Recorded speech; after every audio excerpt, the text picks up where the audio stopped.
Sebelum terlanjut, kita kasih waktu 10 detik untuk klik subscribe beserta loncengnya. Cek, 2, 3, 5, 7, 10. Mantap guys.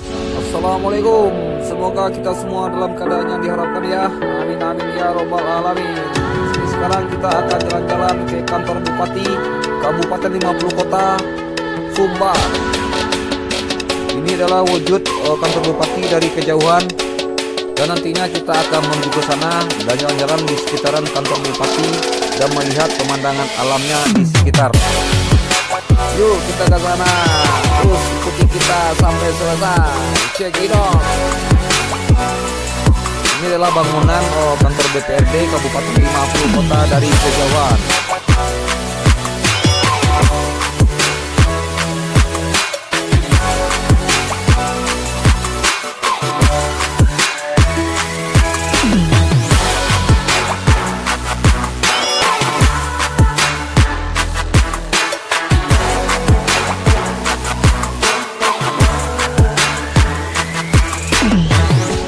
Let's go.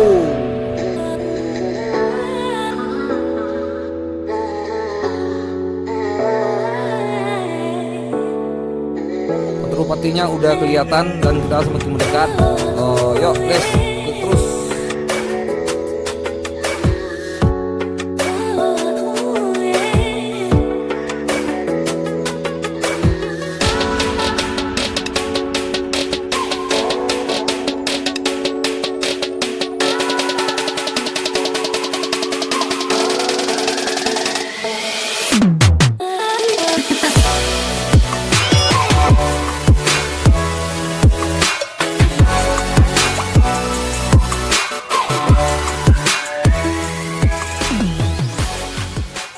Kita udah nyampe di kantor bupati. Yuk kita jalan-jalan di sekitaran kantor bupati. Let's go.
Hanya itu yang bisa kami sajikan saat ini guys. Salah atau kurangnya kami mohon maaf. Jangan lupa ya untuk klik subscribe beserta tekan lonceng dan masukkannya di kolom komentar. Hanya sekian, terima kasih. Wassalam.